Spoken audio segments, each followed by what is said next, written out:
your flesh and blood. Welcome to Tell Me Your Story, new paradigms for a new world where we're giving you choices and knowledge of those choices to help make your dreams come true. We are here 9 times a week, Sundays at 7 a.m. and 7 p.m., Monday mornings at 1 a.m., Wednesdays at 9 a.m., and Monday through Friday from 8 to 9 a.m., streaming live at all those times at richarddugan.com. We are on SoundCloud, iTunes, TuneIn Radio, Spotify, Stitcher, Player FM, as well as YouTube, where you can watch these conversations. I hope that you will take time to subscribe and click notifications so that when a new conversation is posted, you'll be notified and you'll be able to tune in, listen in, and learn, be entertained and inspired. A reminder that Choices, which is my book, 5 Steps for Life, it's available on Amazon.com in paperback, hardcover, and Kindle with Audible, soon to be released. We also ask that if you can support the work that we are doing financially, we do have a PayPal account. It is there for your security as well as ours. And when they ask for an email address to whom you're sending, please go to richard@richarddugan.com. That's the email address. If you go to richarddugan.com, there is also a link directly to PayPal so that you can send us whatever support you can. And we thank you to those who have helped and to those who will help. We also ask that you take time during this decade of perfect vision, the 2020s, to go within to that quiet, peaceful, calm, still place and listen to that still, small voice. And with that, we now take you to our very special interview and guest here on Tell Me Your Story. And welcome to Tell Me Your Story, New Paradigms for a New World. I am Reverend Dr. D. Richard Dugan, and our very special guest comes to us all the way from, I want to say sort of kind of in a way, my hometown. It's not exactly, I wasn't born and raised there. My wife was. I moved there with her 20 years ago. Now we live a mile high and 180 miles to the east and are loving it and are doing what our guest is going to talk to us about. I got to tell you, I'm thriving. Yes, I am. Awesome. By the way, that happens to be the title of his book, Thrive. And Mark Tollefson, I want to thank you so much. You sent me an email saying that you had a story to tell. And when I saw your book and I read through it and some other things that I read about you and so forth, I'm going, oh yeah. And it ain't going to be just one program. I already know that. So thank you so much for being with us. You're welcome. My pleasure. Appreciate you having me on. I want to share something with our listeners and viewers real quickly here. Now, first of all, you're a writer, you're Yes. a ceremonialist, you're a guide, and I'm guessing also you're a poet. That's true. And there's something that people will find. Now, this is just a portion, all right, ladies and gentlemen, but I was really touched by this poem that it's connected to a poem. It's called The Funeral of Our Soul.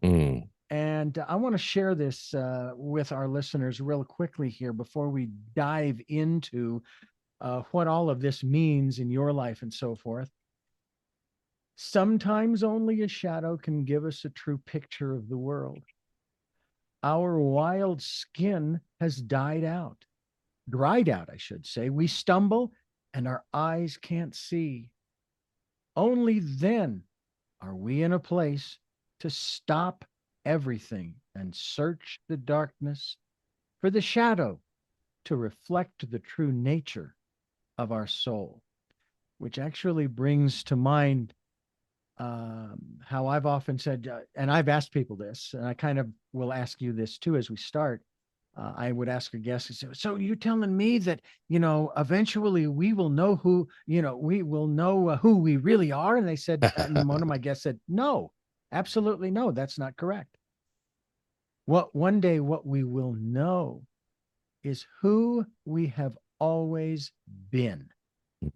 Your thoughts on the soul, which, by the way, ladies and gentlemen, is immortal. So think about that when you start getting worried about what's going on in the world today or in your life today in the material world. That's temporary. The soul is going to be in existence forever. How? I don't know. I'm agnostic on that one. Mark, talk to us a little bit about that. About the soul. That's a great question. And thank you for reading the first part of that poem. It's one of my favorites that I wrote. So, that's a big question. What is spirit and what is soul? Sometimes they get used interchangeably. People sometimes have very different opinions about which one is, and I am also agnostic about it, and I don't really give it a lot of energy to see which one's different. But for me, soul is very much as you said. It is that core piece of who we are. It's who we're born to come into. There's something called tabula rasa, right? Like, which is the Latin for table scrubbed clean, which oftentimes is what people think the kids are born into this world as, is tabula rasa. They are just these empty vessels that we put things in. Now, being the father of two children, I can unequivocally state that is not true. Children are born with a soul. Children are born with an idea about who they are already. And I really, really love, some of the old, like, pre-Christian stories about how, we have to go visit the three sisters of fate. We visit, let's see if I can get their names right. We revisit Clotho, we visit Atropos, and we visit Lechese. And each one of them gives us a gift. One weaves the length of our life. The other one gives us the spin that gives us like our personality. And the third one is the one who says, it shall be this long, and they cut it. Atropos is that one. And then we swim through the river Lethe before we were born into this world, the river of forgetfulness. And so our mission in this life is to remember, put all those things back together of that which we know we were before we came to this world. And for me, the way soul works is that those moments of where I find my quiet time. As you can see, there's a beautiful tree behind me. I'm sitting out at a place called my sit spot, which is a spot in nature I go sit at every single day. That is one of the biggest parts of my spiritual practice, and that's where I connect with my soul. And I would expand the definition a little bit, Richard, to say that I don't think our soul is an individuality as it is a collective of consciousness, or at least connected to all of consciousness. And so when I look out from where I'm sitting right now, I would say that I see my soul reflected in the oak tree. I see my soul reflected in the leaves on the ground and the lizards and the birds I can hear in the background. So to me, that's connecting into my most authentic and natural state of who I am. By the way, folks, the book is entitled Thrive. It is a modern path of ritual and ceremony. And if any of you have listened to the programs that I've put together over the years, you know how significant, how important, and maybe it has to do, Mark, with my Catholic upbringing, born and raised in the Western Rite of the Catholic Church. And then when I met my first wife, her ancestry derived from Russia. Her grandfather, her father's father, escaped from Russia the night before the Bolshevik Revolution. Wow. Now I'll have to do some research on that to find out what that's all about. But nonetheless, my path would not be the same if he hadn't escaped way back when. And of course, I was then introduced, why this is significant, to the Slavonic or Byzantine rite of the Catholic Church, which many people think is some other form. It's like Greek Orthodox, and it's not under the. Oh, I've lost your audio, Mr. Richard.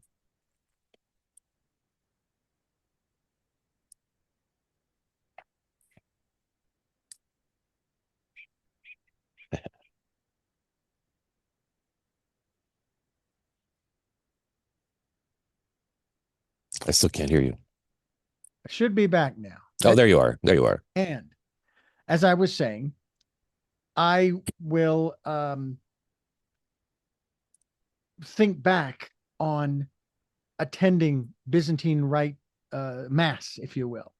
I actually have a hardcover bound edition of the liturgy, which is the same every week except for the homily or the sermon, if you will. And I still remember, I remember one February. This was after she and I had met, and I decided to go with her as a February, and it was warm. They had no air conditioning, and they had the incense going and the whole bit, even with the windows open. Almost passed out.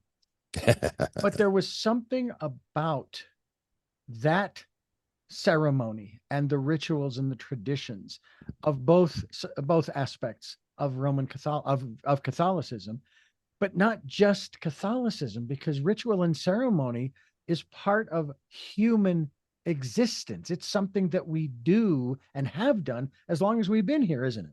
Yes, absolutely. Absolutely. I think that I mean, looking back to so many creation stories, no matter where they come from, the ritual and ceremony that comes from that are profound. I would say the music, again, going back to these old creation stories, oftentimes those creation stories say there was no music or there was no musical instrument, and then there was. Mm-hmm. And it was like an act of God that brought those things to the people.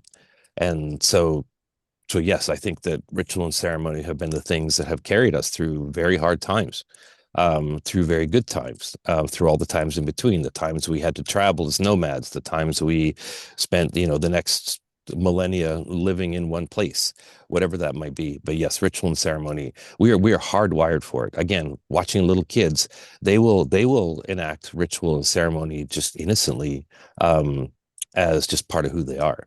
Yeah. And we still do that too. People, even agnostic people, well, people still get together to celebrate anniversaries, and they get Mm-hmm. together to celebrate birthdays. Those are, in my opinion, certainly rituals for sure. So Yeah. it's something that's hardwired into us. Absolutely.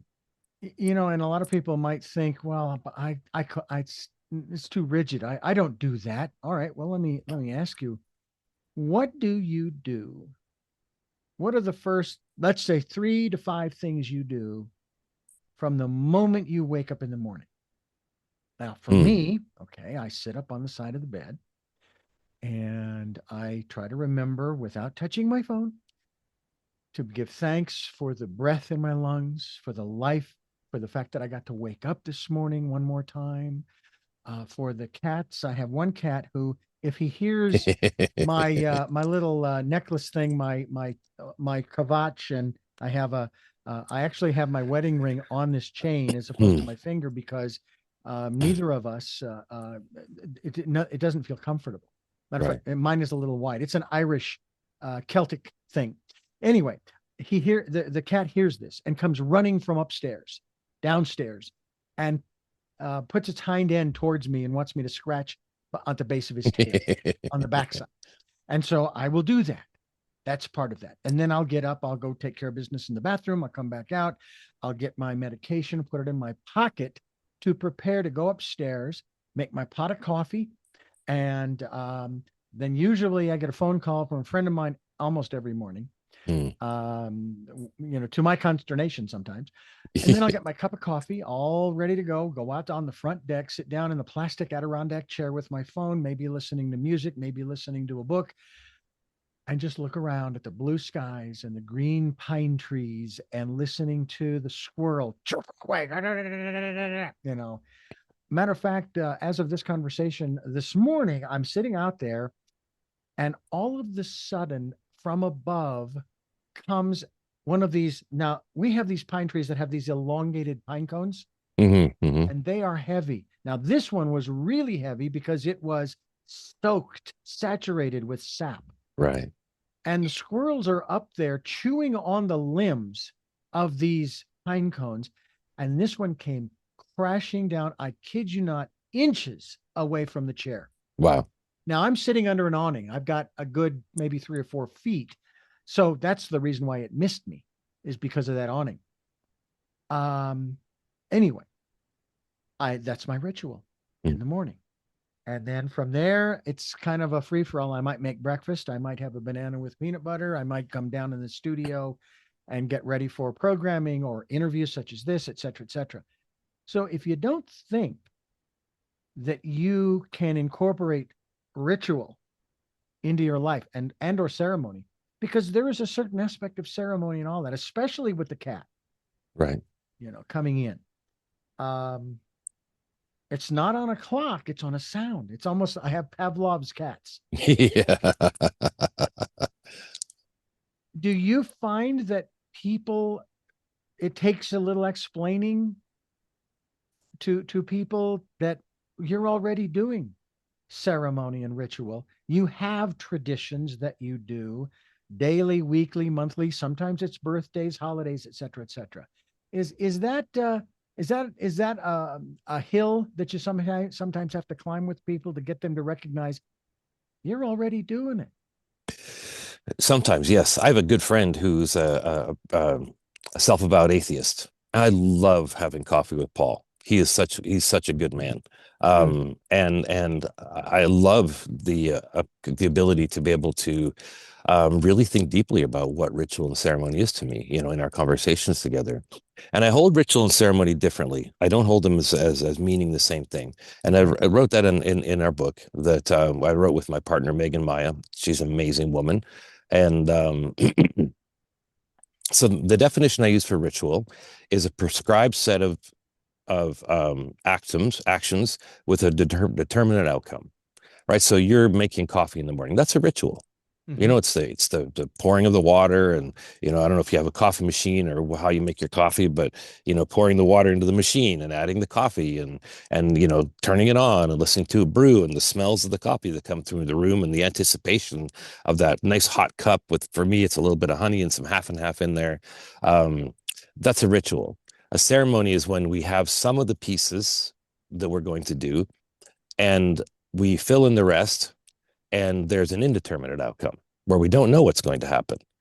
And so I Mm. hold the two quite differently, but but I don't think that it's too hard for me to talk to people about the how ritual and ceremony is embedded into their lives. Very much like how you started your story of how you do your morning. Everybody has a morning ritual, Hmm. and the my my work with people would be to get them to become more conscious about those morning rituals. And so even picking up our phone is a morning ritual. Yeah. Um, and so people say, but Mark, these phones. And I said, well, like I think the average number of times people pick up their phones in a day is, I don't know what it is. It's in the hundreds of times. And so my joke is that I think Apple is training us all to be shamans. Because what if we had our prayer bundle that we picked up 200 times a day and spent a moment in presence with it? What kind of spiritual power would we have gained by doing such a thing? So I think that I'm holding out that Apple and Android and all these smartphones we have are actually just spiritual training devices. As we've said many times on this program, it's all about perspective. It Yes. really is. It's all about perspective. I mean, I know there's a whole litany of people who are wanting us to get away from and get off of our phones and so and all of that stuff. And what is it? There's this concept of this term that they use for scrolling through these reels, these short little videos. They call it doom Doom scrolling. scrolling, right? And I'm thinking, well, I'm not doom scrolling because I'm not looking for the bad news. I'm looking for the comedians. I'm looking for those people who have written and performed songs. Yes. Sometimes I'm looking for those videos where they attended a concert of one of my favorite artists, and Mm-hmm. so forth and so on. So hopefully the algorithm is recognizing that and keeping the other garbage away. I don't need, see, I already know of man's inhumanity to man. It's been going on since Cain and Yes. Abel. Okay. You know, Right. so I don't need to be reminded. I know what's going on. I'm not Yeah. indifferent. All right. I just don't need to be bludgeoned over the head with the information because the events are essentially the same. It's the names and the times and the places Absolutely. that change. Okay. Well, how about let's put it this way: infinity, planet Earth. I got the place and the time, Hmm. and that's all I need to know. And so when I go out there on my deck in the morning, part of my experience is in listening to the birds. I hear a car go by, maybe our neighbor across the street, he'll pull out and take off in his truck, and so forth. But, again, I did not know squirrels made noise. All right. Uh-huh. I've learned some things since moving here. We've got a very loud blue jay family. Mm. We have hummingbirds and then other smaller birds and so on and so forth. And then there's listening to that still small voice within. I want to talk more about as we continue talking with the co author of Thrive, a Modern Path of ritual and ceremony. They're two different things, folks. So keep that in mind. We'll talk more about the difference there as well. And we'll also give you the website. It is marktollefson.com. That's MarkTollefson.com. We'll be linked to that website as we continue here on Tell Me Your Story. This program is a ceremony, if you will. It is also a ritual. The ceremony, I like to jokingly say this is part of my therapy. All right. Because I get to talk about, and if someone were following me over the last, I don't know, almost 50 years doing this, it'll be 50 years in 2029. But they could write my unauthorized biography. Right. Because I look at it this way, and I find it interesting. Your friend Paul the atheist, the universe, God, however you want to refer, already knows everything about me, at least according to the ancient wisdom teachings across time and space. Yes. So what difference does it make if 8.5 billion people, other people know, and most of them, and I mean like 99.99999% of them, don't care. They're too busy. And we'll talk about this too. They're too busy just surviving, just living their lives. And besides, I'm only here for, quite honestly, less than a puff of smoke. Yes. In the grand scheme of things. I know people are concerned about their privacy, but you talked about the Android and the Apple. Ladies and gentlemen, you're concerned about your privacy and you've already given it away. In 1994, Mark, when I got on the computer for the very first time and I got on the internet, I knew at that moment my privacy was gone. Gone. Yeah, it was gone. Right. It didn't mean that I had checked I accept in the terms and conditions. My favorite cartoon, Family Guy, one of my favorite scenes in there is where Quagmire, he is just learning about the computer, and he wants to put cat pictures of his cat all over the internet on everybody's computer. And of course, somebody's already done that. But then he says, well, did you do this, that? Well, maybe you need to install this program. So he goes to the process of installing the program, gets to the terms of use. And he says, okay, hang on, Peter, I need to read this. What do you mean? Just click accept. So he clicks accept. A day and a half later, a guy walks into his house and slugs him right in the head. So what are you doing? He says, well, you agreed to this. That was in the terms and conditions. Let's talk a little bit about this aspect of especially your story in terms of your journey. And you started, interestingly enough, in Canada many years ago. Yes. And now you've been in Santa Barbara we almost made it 20 years, almost. Mm-hmm. We moved, 2006, we moved there. We left October 12th of the past year. You were there 2002, if I'm understanding correctly. That's right. A little over. When you were living up north, way north, and you chose to come here, or I should say come to Santa Barbara or Central Southern California. What brought you here? What was it that said, this is where we have to go? Because my dear friend Ramona Richards, who I am currently editing an interview I did with her on face analysis, she has since passed away. She used to say to me, Richard, when we were in Santa Barbara, you are exactly where you need to be right now. Mm-hmm. That's where you need to be, in Santa Barbara, energetically. Yes. Talk to us about that journey for you. Sure thing. So I left Canada in 1998, and I was in a place in my life where I wasn't very happy. I was not living my purpose. I wasn't finding a lot of joy in my life. And so back in the 90s, like that, there still wasn't, I'd been on computers, but there, the internet wasn't what it was today. And I came across these books, or actually what would happen is I would wait to hear if somebody recommended a book to me. I would wait, and then I would wait and see if somebody else recommended it. And then if the third person recommended it, I would say, okay, that's a book I need to look at. And so in one day, 3 different people from 3 different walks of life recommended the same books to me, which was Neil Donald Walsh's books, Conversations with God.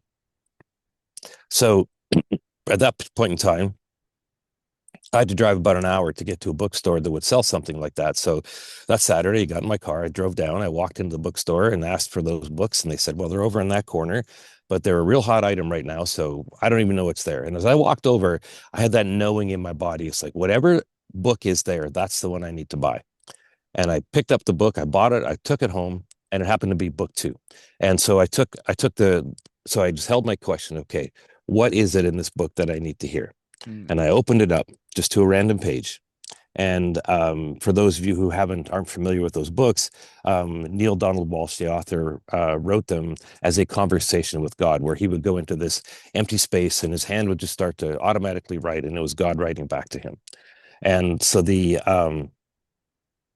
question that Walsh was asking God was, why do we have such a hard time making decisions? And so the answer that came back changed my life, Richard, because what the answer was this. He said, whatever you have in front of you that you're faced with, ask yourself two very simple questions. Is this an expression of who I am or who I would choose to be at my highest good? Is this an expression of who I am or who I would choose to be at my highest good? If it is, then do it. If it isn't, then don't do it. Anything other than that is just our logical mind getting in the way of a very simple decision. That's all I ever read of that book. And that was it. That was my answer. That's what I needed to hear. And within 4 months, I packed my car and I'd left Canada and I headed down to the States. And Wow.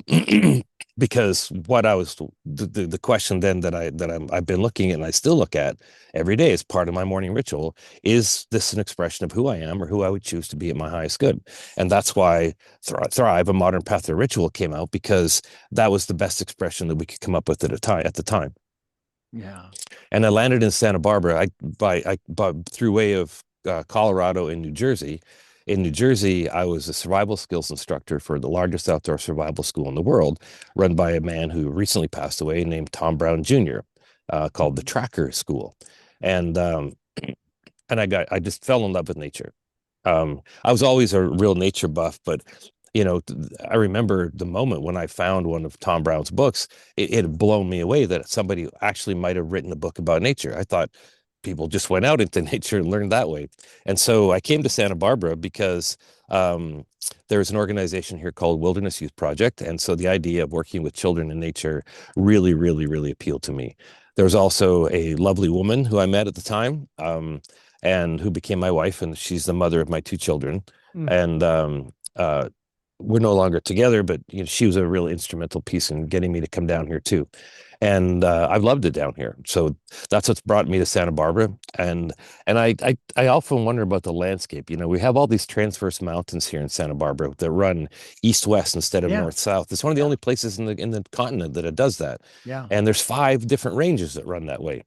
And I think that's fascinating. So and old knowledge that I've heard from elders, they would say that the Chumash people here are the keepers of the Western Gate, and that there's people on the East Coast who are the keepers of the Eastern Gate, and the Eastern Gate is Cadillac Mountain in Maine, which is the first place that the sunlight hits the North American continent in the morning, and the Western Gate is Point Conception, that's where in old story would say that when somebody dies, that their spirit passes across North America and then leaves off of Point Conception to follow the Milky Way to get to what they would call home.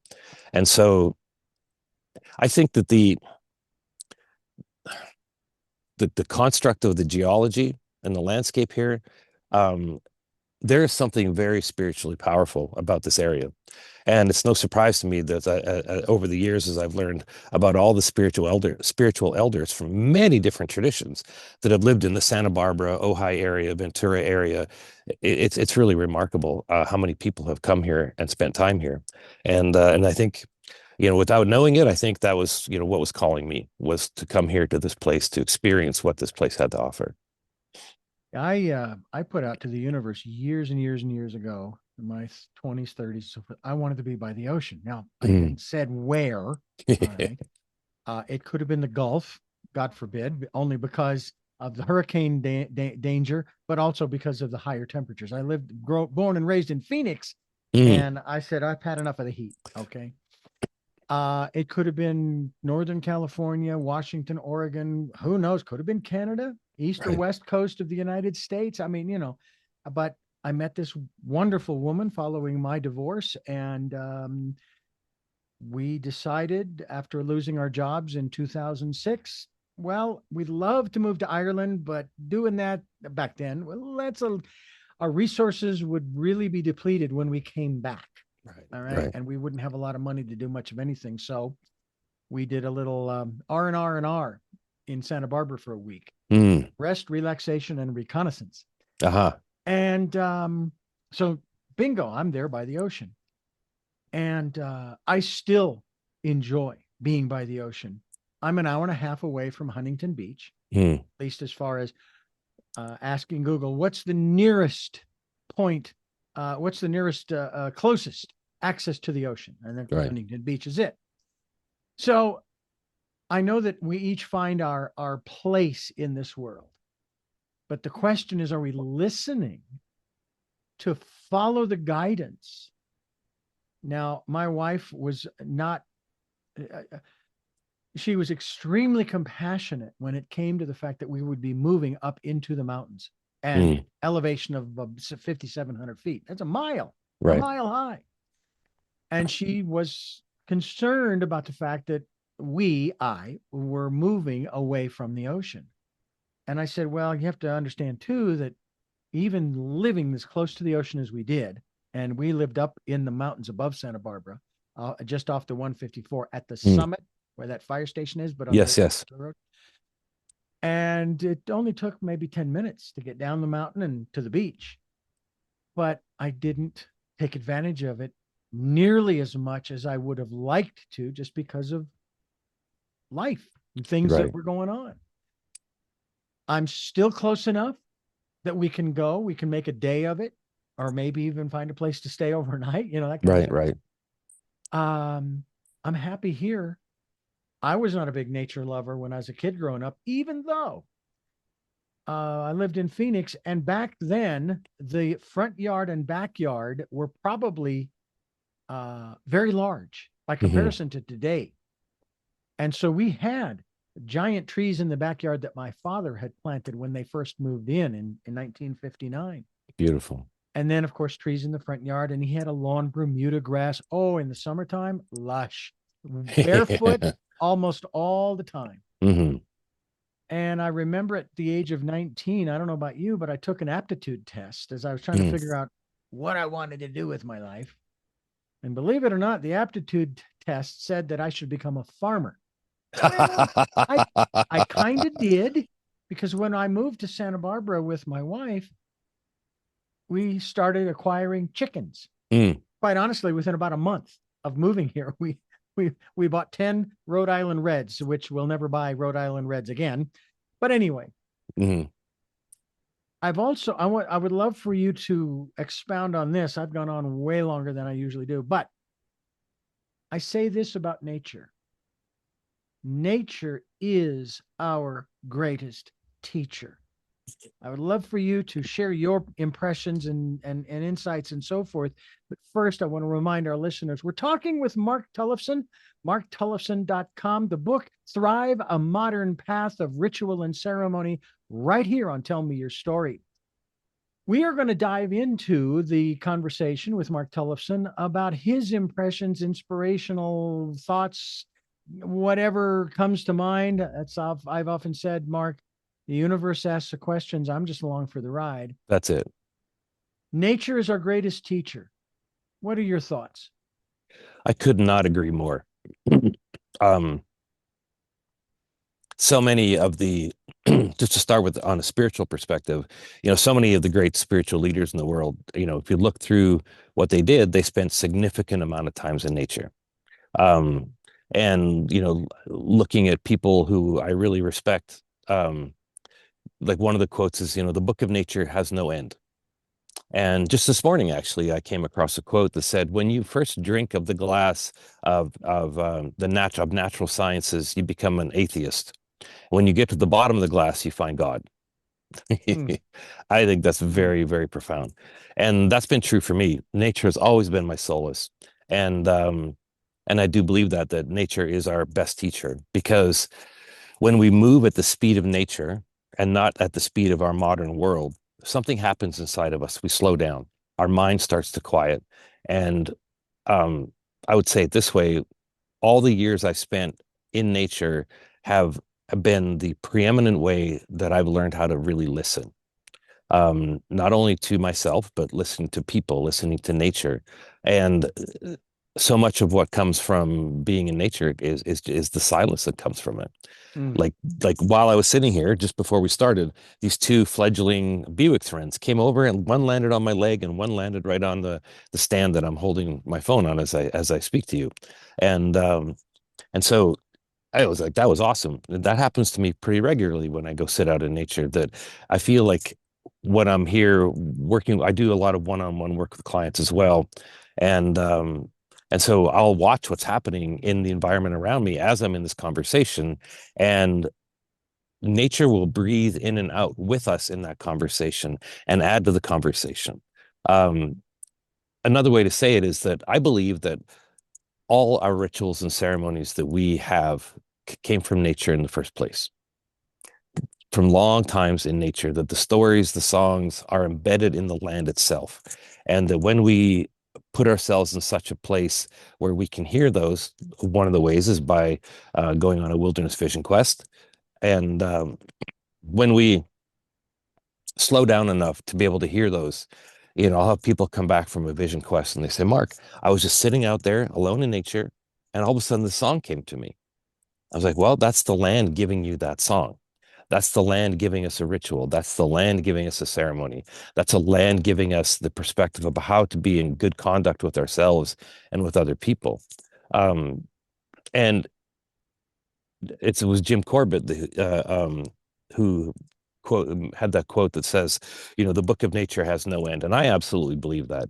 There's no end to it at all. And my process is when I come out to my sit spot is I first of all come as a naturalist, right? A catalog. Okay, what's that plant growing over there? What's different from the last time I was here?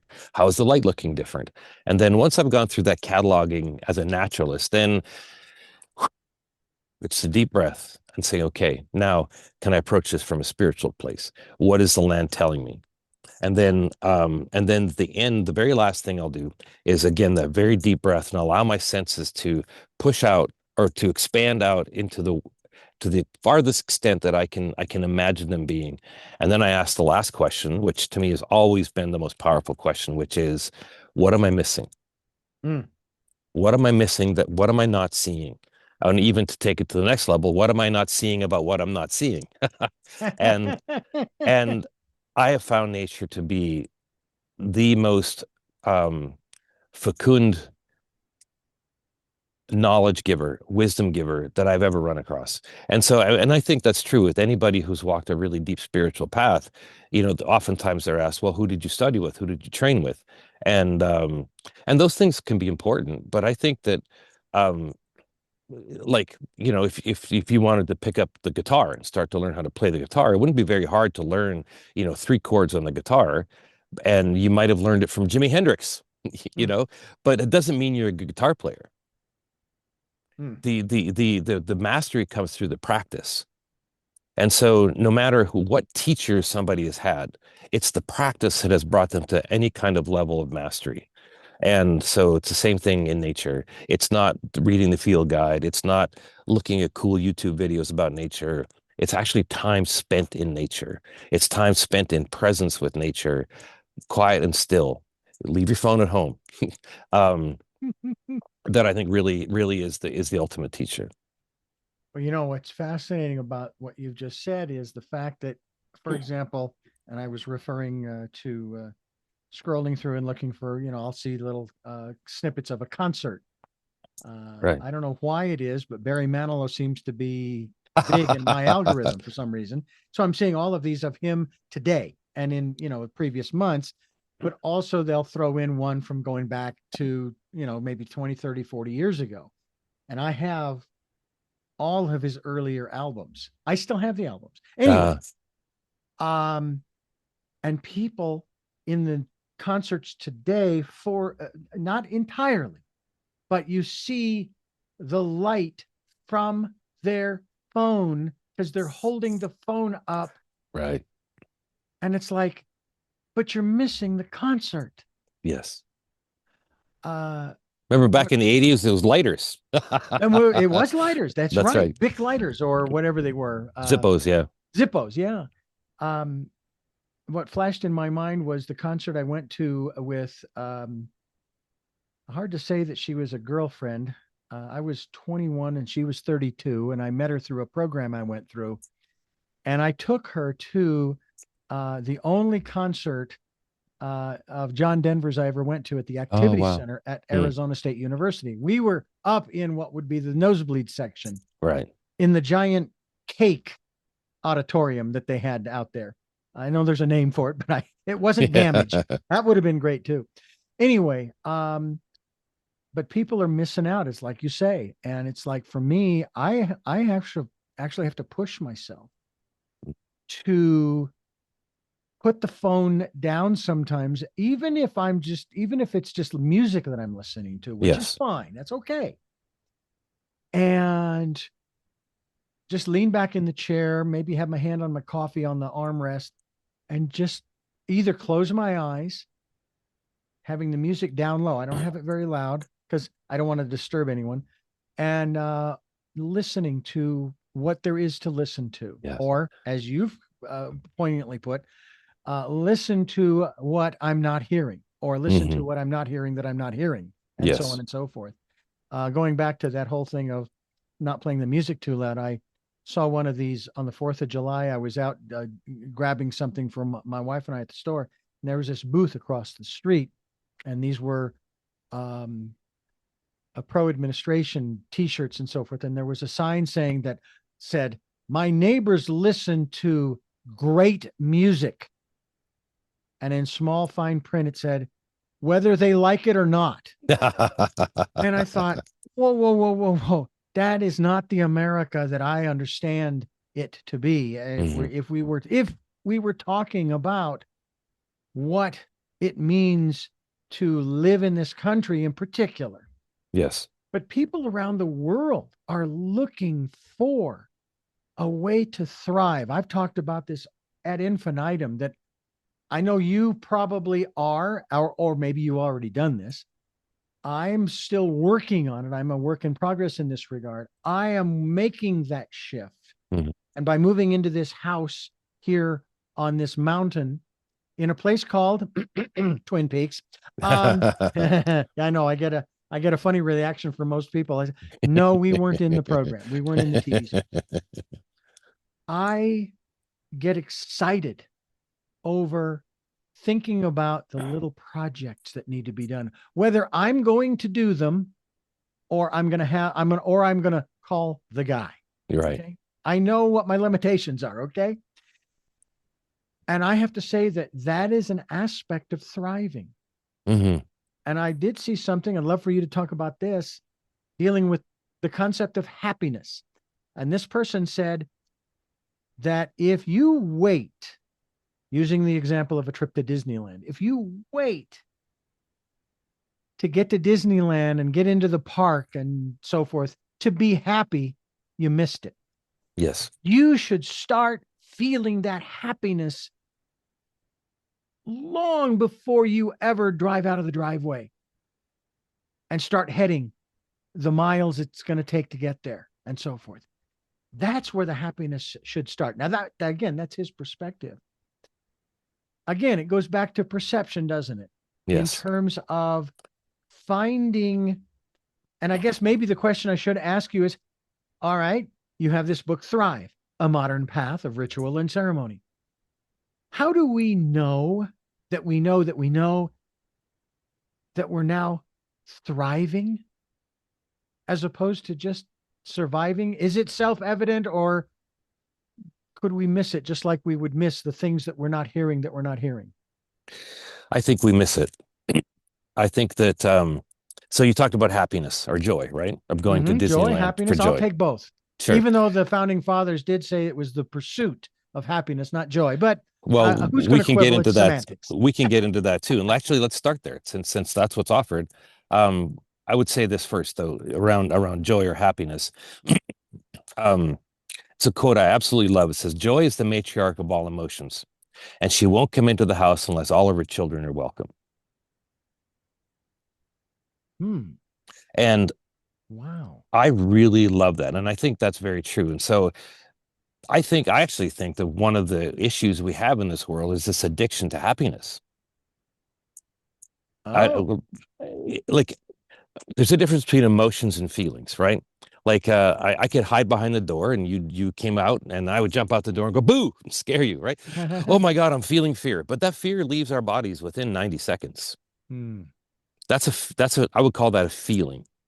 If I'm been afraid for 20 years, there's something in my past that I need to deal with.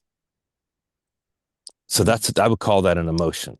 And so joy or happiness is a feeling. Like it comes and goes. Like there's been so much poetry written about it, about how, happiness is something that's not ours to control. We don't own it. It comes and it goes when it wants. And so the the presence, I think, is the place behind happiness, I would say, is that place of presence where the capacity of us to feel joy or to feel sadness or anger or fear is equally as available to us, and we don't put a judgment on them. Each one of those feelings is an incredibly powerful teacher. Anger, I mean, a lot of people today say, well, anger is terrible. No one should, like the anger, look what it's doing to the world. Well, I don't think it's the feeling of anger. That's the emotion of anger, Hmm. because there's something that's 20 years or 30 years or 40 years or 50 years old in somebody that still needs to be resolved. But anger is the thing that stands us up and says, I will not allow this to happen. Like for you said, Richard, when we got on the call today, that you have 4 interviews that you're doing just today. I was like, my goodness, that is such a creative output of energy. And I know that it is something that is your joy, but I also know that in listening to your radio show, how transformative so much of what you do is. There's got to be a little bit of anger in there that makes you stand up and say, I'm going to do this. I'm going to do this because it is the right thing to do. It is my calling, my vocation. And so that's how I look at anger. So when I have to sit down and write, which I write a lot, I'll actually consciously say, okay, there are 30 other things, little projects like you talked about that to me bring me joy as well. But I have to feel like, okay, how much anger do I need to bring up in my body as a tool to allow me to sit here at this computer for the next 2 hours and write? Because everything in me wants to, there's an old joke that says, if you want to have a really, really clean house, get a writer as a housemate. And they will your place will be because they'll never spend time writing. They'll always spend time trying to find something else to do, and they'll make sure your house is really clean. Um, so as an example, um, fear, the way I look at fear, is one of the things that fear does is it keeps me in love with people because I don't want Hmm. to lose that love. I don't want to lose my connection to nature. I don't want to lose those things in my life that bring me like so much potential for joy, my children. So fear as a positive force in my life is something that keeps me um actively engaged with people, actively engaged with my community, with my beautiful partner Megan, who I co-wrote the book with my children, with nature, with the things that I love to do most in the world. So those things are really powerful. And but the but it's presence. It's Yeah. giving presence. We actually talked. We do a potluck every Monday night at our house, and we get somewhere between 6 and 15 people who come over to the potluck, and it's always a wonderful time. Hmm. And so last night, actually, our conversation was about something very similar to this. It was about, can we give presence its own uh, agency? Can we give presence its own sovereignty? Hmm.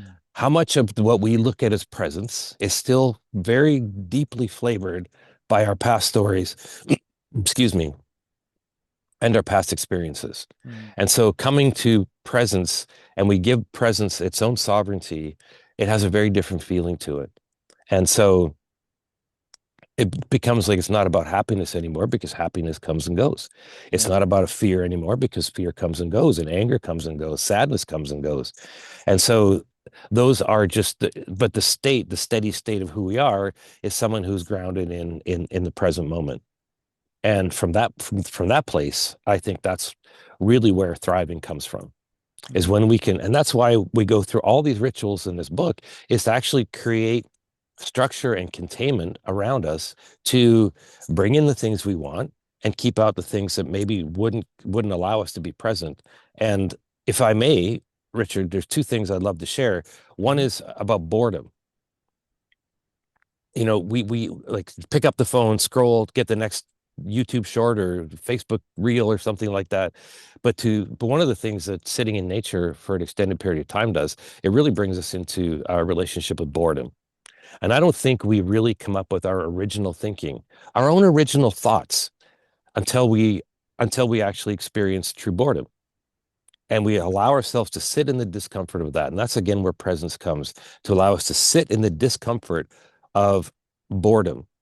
Because what happens then in our brains neurologically is that the new neural networks that form are the sitting in the uncomfortable place is actually what myelinates the sheaths of those neural networks that makes them permanent. Because we'll tend to do one of two things: we either discount it or we co-opt it. This new thing that has come into our lives, this thing that has come that we're feeling maybe uncomfortable about, we discount it by saying, oh, I already know something else that's better. Or we co-opt it by saying, oh, that's just like something else I already know. But that process is sitting in the discomfort and allowing those new our brain to expand, our spirit expand, is where real thriving comes from.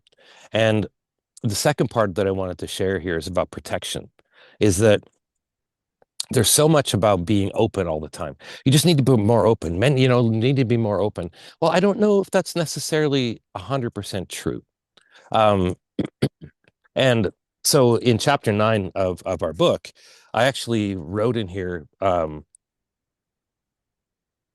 prayers.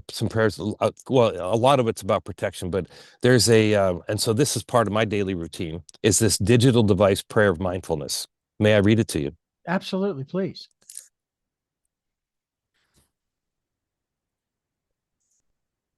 Oops, hang on. I want to do one before that. So we'll call this is the social media prayer of guardianship. This is the one I like. Guardians and protectors, I now step into this great charnel ground, this great bardo called the internet. I recognize that this is a place of wild and precarious forces, a place where I might see distracting and disturbing things that will tug at my attention and try to get in.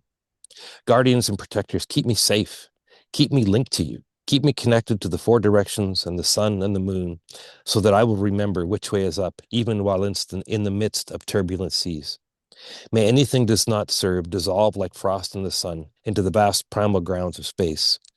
May all that serve me well in this life and be used for the benefit of all things. Mm. Can you imagine reading that or saying that every time you pick up your phone? Yeah. Well, that's one of the phrases that my boss inculcated in my mind when I first started working 20 years ago for the station. We are here to serve, period. We're here to serve in whatever capacity we can. Yeah. We are here to serve. And I've kind of taken that on as, I'll say, the umbrella of my life's purpose. I'm here to serve.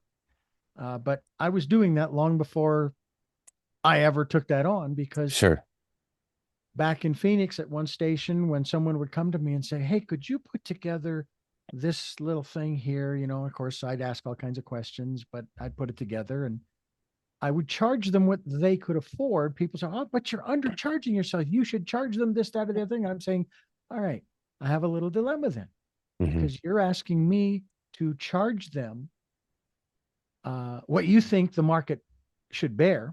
Right. And they can't afford, which means, guess what? I won't be doing the project because they can't afford it. Right. So I would rather take the smaller amount to be able to do the project, to make the connection, the relationship, the contact, and the experience of doing the project, because this was early in my career, then get nothing. Yes. And I try to share that on this program with people in that regard, that we have so much to give. Yes. Um, I am in the process of working on this whole abundance thing as part of my thriving, right? Yes. Yes. And I'm not trying to compete with Elon. All right. He can have the trillionaire status. I have no problem with that. I have no problem with anything that he's doing Right. because there's in the ancient wisdom teachings, it says, to whom much is given, much is expected. Now, Yes. if you can objectively, let's just say, looking at Elon, if you can objectively look at what he has accomplished, Hmm. his life, now that he's a trillionaire, look, the space program that he started on a civilian level, that is Yeah. unbelievable. Right. Yes, all right. Whether you like or don't like Teslas, I mean, I'm not a fan of the truck. I wouldn't buy one of those trucks because I don't like the style. Has Right. nothing to do with him. I'm glad he's doing what he's doing because that means that maybe eventually we will get off fossil fuels sooner than Right. if he hadn't started doing what he's doing, and so forth and so on. And all of the others who are criticized. Now, I'm not jumping on or off a bandwagon here. Yes. I read a book. I mean, by the way, the conversations, communication with the no conversations with God, Neil Donald Walsh, you were talking Yes. about. Hmm. I had that 5-book series. Oh, I wow. read it. I don't know where the hell it went. However, there was a part in it that I read that really touched me, Mm. and it has to do with the conversations that were being had with the Christ, with Yeshua in Yes. the cave. All right. Hmm. And it really, really touched me because I started reading and I highlighted all of this. That's why I wish I still had the books. Oh, maybe they'll show up. Who knows? Um, but I highlighted this section, and it was a conversation where he is speaking, and he's sad. He's not real happy. He says, I can't get close to the people. You know, they won't let me get close. They've put me up on this pedestal Yes. I can't come down from, and that's not why I came the first time. That's right. And I thought, wow. And that's just part of this whole aspect of the message. When I worked for 15 years for a Christian radio station, um, and was asking questions, the answers I was getting just didn't make no sense to me. Right. So I had to search elsewhere. And of course, when I left 15 years later, I was referred to as a casualty of Christian radio. And okay, fine, but I am a man of faith, but I'm also a metaphysician, but I'm an agnostic metaphysician because I don't know. Right. I'm trying to figure it out like everybody else. I hope that there's an afterlife. I really do. I know there's lots written about it in the ancient wisdom teachings, but nobody knows. All right. Because if it's lights out, you're not going to know because the lights will be out. Right. Right. I'd like to believe that there is something after this because this life would not make any sense whatsoever if it was just lights out. Yes.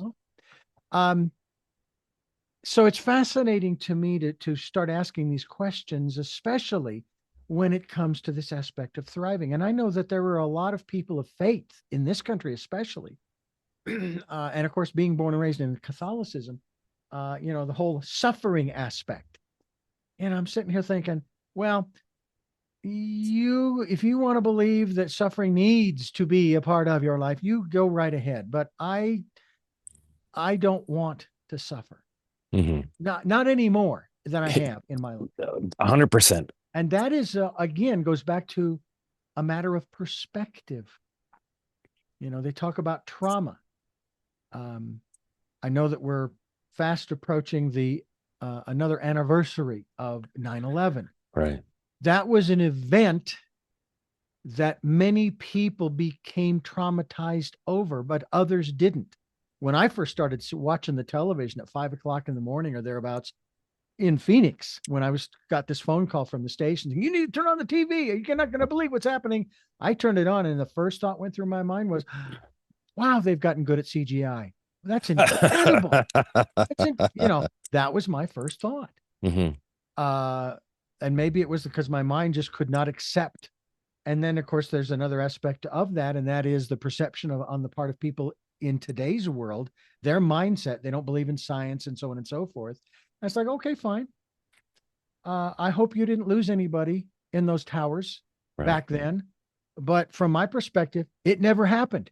Why do I say that? I wasn't there. I didn't see it with my brown eye, my Mhm. brown eye. I'm not saying it didn't happen. I'm just saying if you're going to take the position that you're not going to believe in the science that says the earth is round or oval, to be more precise, Yes. or that we did go to the moon in 69, or that we did go around the moon here just recently with Artemis 2. Right. And the list goes on of all of the things that you choose not to believe in, then it's like Neil deGrasse Tyson was talking with a guy who didn't believe we went to the moon. And he said, well, here's a website, go there. They've got the pictures, NASA's got them and so forth. Guy comes back after going there and says, those could be faked. He says, then our conversation's over. Right. Okay. So when we start talking about the esoteric aspects of life, to me, I'd like to ask you about the spiritual ramifications of thriving. Mm. What can you tell us about your experiences in that regard that maybe foster your continuation of this process in your life, and that now you are sharing through the book Thrive with everyone else? That's a great question. Um, well, to reference what you just talked about, like, did we land on the moon? I don't care. Um, is the Earth flat or round? I don't care. Um, to me, looking at my answer would come this way: is like my spirituality is about how I'm in a relationship with the world around me. So we were talking about being in service, and it was beautiful, your story about the manager of the radio station saying, well, you're in service, this is a job of service, and you already knowing, yes, of course, that's what I've been doing for a long time. Even little kids, you see little tiny children, right? They'll have that smushed piece of orange in their hand, right? That they've been, and they want to give it to you. Yeah. Well, and then we think, oh no, I can't take that from you. I'm tall and big, and but the child is trying to say, here, I'm trying to be of service to you. I want to be of service too. I think it is what we're hardwired into us as human beings at our most natural state. We are people in service. I mean, look at any natural disaster. What happens? People just rally together, and everybody jumps in, and everybody's helping. And even if you don't know anybody, or there could be a different political party or religion, it doesn't matter. Everybody are just people. And so what if we could hold that as our spiritual belief, that people are just people? And what changes for people when that happens is the perspective begins to change. So, for example, you might see a mother having a really hard time with her child in the store. She's losing her mind. So that piece of us that says, you are separate from me, and you have your life and I have my life, and there's no connection between us at all, might have a thought that goes something like this, which is, that's a terrible mother. That is just terrible that she's acting that way with her child. There's another part of us that recognizes the interconnection that we have, which is, to me, is what real spirituality is. It's about understanding that we are connected to everything, and look at that woman and say, I can pray for her. I wonder what's happened in her life right now that has made it so that this is the way that she feels, perhaps is the only way that she can actually act. And what if I was to offer a prayer for that person, that that they could have some sort of succor from that? It's a struggle for every one of us to try to figure out how to do this. Yes. Do you feel, your perception being, that anyone can truly thrive who is holding on to, in some instances, regret, guilt, resentment, and so forth. Those kinds of things. I don't want to refer to them as negative. They just are what they are. It just seems to Yes. me like if we are preoccupied with those kinds of things, we're focused on out there as opposed to in here. Hmm. That's a great question. And those things like resentments, whatever those old stories are, um, they do have value. Like that's why you started off our talk today reading a part of the poem, where when our light has faded, the only place to find it again is to go into the shadow. And one of the things I'm trying to reference in that poem is that those old stories that we have, right, where we find our biggest wound is also where our biggest gift is. The word to bless, you know, bless me, Mm-hmm. is the root of that word is the same root as the French word blessure, which means to wound. So they're two sides of the same coin. Our Mm-hmm. wound and our blessing are two sides of the same coin. So I'll start this by saying that understanding that there is a tremendous amount of information and guidance that can come from those old stories, but they need to have their context in place. I think most people, Richard, drive the car of their life looking through the rearview mirror Mm. and then wonder why they never seem to be going in the direction they want to go. And Or at that they're hitting every mailbox along the way. That's right. That's right. That's right. And so, that process of turning our gaze towards what our future self, and again, I think this is living a spiritual life as well, is understanding that our ancestors who passed of our own lineage are not somewhere behind us. They're in front of us, calling us forward, saying, look, literally the only reason that any person in your lineage ever lived was so you could be alive today. So you think peer pressure is something, ancestral pressure is a whole nother thing. When you look at, 7 generations back, that's 512 ancestors. Um, but if those ancestors, which I firmly believe are there waiting for us at our future self, that our spirit guides, our helpers, and our future self is standing there waiting. When we turn our gaze and look towards what they are calling us towards, that's where, in some respects, what we do is we build a life with so much power in it, so much presence in it, that there's actually no room for those old stories to be there anymore. I mean, we can dig through our bucket of garbage, right? All the old stories, Mhm. forever. Where's the bottom? There's no bottom to it. Yeah. And the tragedy to me is like people tell that they have that story on repeat in their head their whole life. I'm not good enough. I'm stupid. I'm ugly. People will always try and screw me over. The world is not fair. And from the moment they wake up, they're looking in the mirror and the tape starts again, Yeah. and it is going along in the background the entire time. But that's what ritual and ceremony is for. It's not Mhm. like this is a new thing that no one else ever had. It's not like anybody else didn't have bad things happen to them throughout the course of history. I think what we are missing today is that capacity to find a way to turn our gaze from that rearview mirror to turning our gaze to looking directly out that front windshield. And it's so I'll get a call from somebody saying, "Hey, Mark, like I love what you do. I've read your stuff, and I'd love to be a client with you." Okay, great. Because I really this whole idea, what's my future self calling me towards? That's what I want to do. We said, okay, let's sit down and have a meeting. And for the first 45 minutes, all they want to talk about is all the terrible things that have happened to them. And I'll say, thank you for your time. But I don't think we're going to be a good fit. I'm not going to, I don't want to work with people who aren't willing to say, okay, I want to build a life so powerful, Mm. spiritually, emotionally, uh, um, physically, uh, mentally, so powerful that there's no room for those things to hang on anymore. I could go back to the previous 12 months, starting with June of last year, forward Hmm. to May, and I could tell you stories. Oh my gosh, I could tell you stories.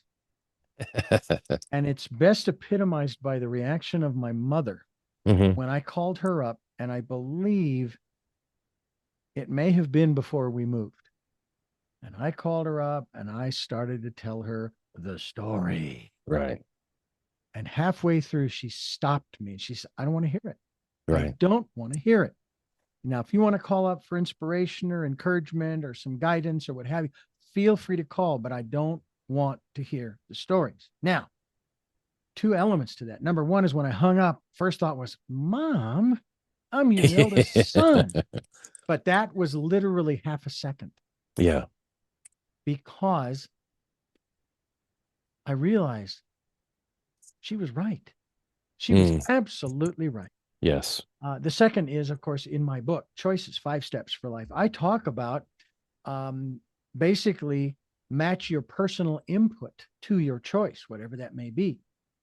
And that may mean getting certain people out of your life. That's true. You can do it in a kind way, you know. I remember when my wife was going through her cancer and chemotherapy and so Mm, forth, and she was in the hospital, and her ex would come by. mm. And he was just, from what I remember, and I apparently I must remember it wrong because she's corrected me since then, but I thought that he was being negative and so forth. And I said, I really don't want him around you because I mean it's your choice, but he's not helping you by coming in there and saying how bad things are. I actually had a friend who I asked him, I says, do you know of anybody that's ever had this particular cancer? I mean, I don't know how long my wife's got to live, even Right. after the treatments and everything. He says, oh, well, my mom had that rare form of fallopian tube cancer. And I said, really, really? Well, and how long did she live? He says, she's still alive today. And Ah, this was yeah. 9 years earlier Hmm. that she'd had it, right? Well, my wife she's now been free and clear of it for 25 years. Wow, Matter of fact, fantastic. if you will, the anniversary of the diagnosis is coming up here in July, as of our conversation. Her surgery was 8/10 of 2001, and then Mm, she started chemo. And it's like the thing that I found so interesting, and this is where sort of where you have to determine whether or not you really want to hear this or not, because it's like, okay, I get that, but the statistics were that there's a 70% um, recurrence rate and so forth. Well, the first thing that went through my mind was I need to see those statistics. I need to see the information about every single one of those patients that's part of those statistics. right. I want to know about their lifestyles. What did they eat? Did they smoke? Did they drink? Where did they live? What kind of work did they do? What environment was around them? On and on and on and on, to basically break down and, if you will, completely disavow the statistics, because it leaves out that individual impact. I mean, I've been diagnosed with high blood pressure and high blood sugar over the years, right? Right. And I know what the numbers are supposed to, the norms, right? But how do we know that my norm isn't where it's at? It's in the high end of normal Right. kind of thing, right? How do we know? Right. So that's where you kind of have to push back a little bit and say, hold it. You know what? I get that you've got the statistics. Who was the philosopher, if you will, who was in a hospital room? Doctor told him he had, like, I don't know, 6 weeks to live. And he said no. And he started watching Three Stooges and all that kind of Yes. stuff. I want to say Norman Vincent Peale, but I'm not sure if I'm correct on that. Manly P. Hall or whoever it might have been. Hmm. Hmm. That to me is part of the thriving. I mean, I would venture, would I be missing the mark if I was to say somebody has just been diagnosed with a terminal illness or disease, and they know that the prospects are not very good? Let's just say it's pancreatic cancer, Right. that's the death sentence right there, right? That's what my dad died of. Yeah. And yet, could they not thrive even to the end, saying, yeah, I know that's in there, but that's not me? Yes, absolutely. And I think my dad was a good example of that. He did one round of chemotherapy and he's like, nope, I'm not doing that anymore. And he did. I think living with that presence is, um it's not only possible, it happens all the time. Mm.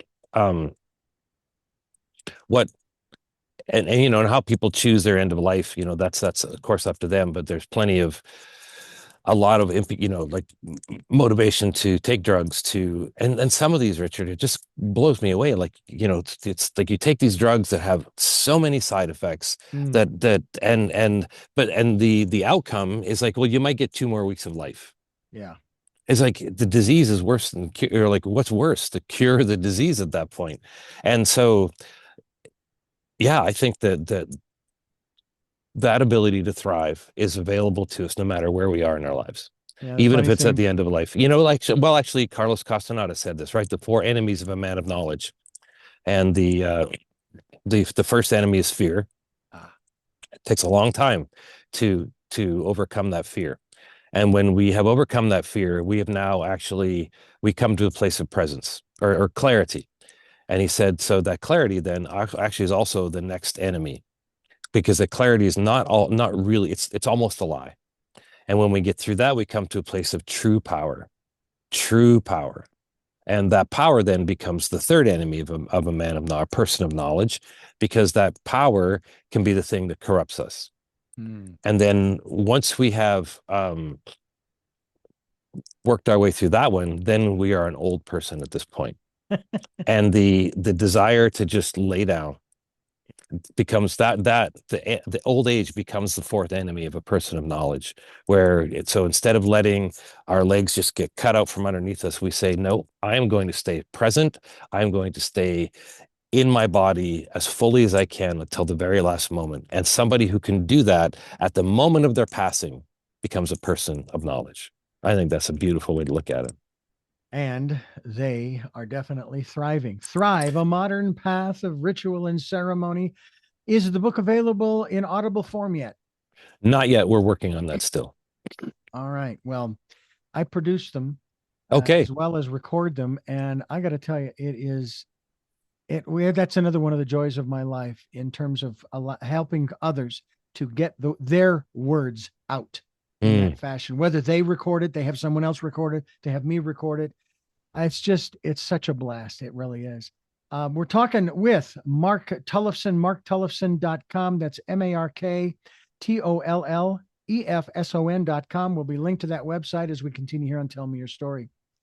Mark Tollefson, I want to thank you so much for being a part of the work we're doing here. It's been wonderful talking with you. I'd love to have you back to maybe maybe we can map out some of the rituals I'd love to do that. and or the ceremonies that you have created or that people can glean from your book Thrive. Absolutely. And I want to make a really, really important point with that, Richard, is that all the ceremonies in this book are templates. They're not directives. The Okay. No. template meaning here is the structure, make it your own. Right. Absolutely. So yes, I would love to do that, and then also to talk about which just recently happened, is the documentary that was filmed about me leading wilderness vision quests. I'd love to have a chance to talk to you about that one too, and I'll send you the link to that once we're off. All right, I'll tell you what, we will do it. Matter of fact, we'll maybe set a date for August where we can get together again and we'll talk about one or the other, or maybe incorporating the two. We'll see how that goes. But again, I thank you so much. I do have three final questions I ask all of my guests, and I will ask those of you. But first, I want to thank you for listening to and watching Tell Me Your Story, New Paradigms for a New World. We're giving you choices and knowledge of those choices to help make your dreams come true. Sundays at 7 a.m. and 7 p.m., Monday mornings at 1 a.m., Wednesdays at 9 a.m., and we are on Monday through Friday from 8 to 9, streaming live at all those times at richarddugan.com. We are podcasting on SoundCloud, iTunes, TuneIn Radio, Spotify, Stitcher, Player FM, Blueberry, iHeartRadio, Amazon Music. We're on YouTube, and we're also on Rumble. We hope that you'll click subscribe and the notification button as well. We hope that you'll get a copy of my book, Choices, 5 Steps for Life. It is available in hardcover, paperback, and Kindle. Yes, I know I've been talking about the Audible. I've got it. I just have trying to find the outlet, ladies and gentlemen. And I will, and then I'll make that available to you. Also, if you can support the work that we are doing, we would be gratefully appreciative. The email address that you can use, which is richard@richarddugan.com, can be used either through Zella or PayPal. Either way. And thank you, thank you, thank you to those who have helped and to those who will help. And finally, we ask that you take some time during this, the decade of perfect vision, to go within to that quiet, peaceful, calm, still place and listen to that still small voice. And with all that being said, we ask of our guest, very special guest, these three questions. And the first of those to our guest is, who is Mark Tollefson? Mark Tollefson is an ever-evolving, ever-expanding, ever-growing, connected consciousness to all things in the world. What gets you up in the morning? What gets me up in the morning is the excitement to see another sunrise, the excitement to see this beautiful, ravishingly beautiful world that we live in, and the joy to be able to be part of that one more day. And finally, what was your best day? I have two best days. Two best days, the days my children were born. March 8th and May 1st. Excellent, excellent. Well, we thank you so much for sharing of your story and yourself in the book Thrive, a modern path of ritual and ceremony. And we will have you back again to talk about these other subjects as well. And I thank you folks for listening to and watching Tell Me Your Story. And until our next broadcast, podcast, videocast, love to Lal. Jeanette, I'm still listening. Dad, continue to be happy because I am. Smokey, I will see you on the other side. Mike, thanks for being in my life and letting me be in yours. To my dear brother, Michael, welcome to fatherhood, my friend. And to my dear friend, Zorro, aho, aho.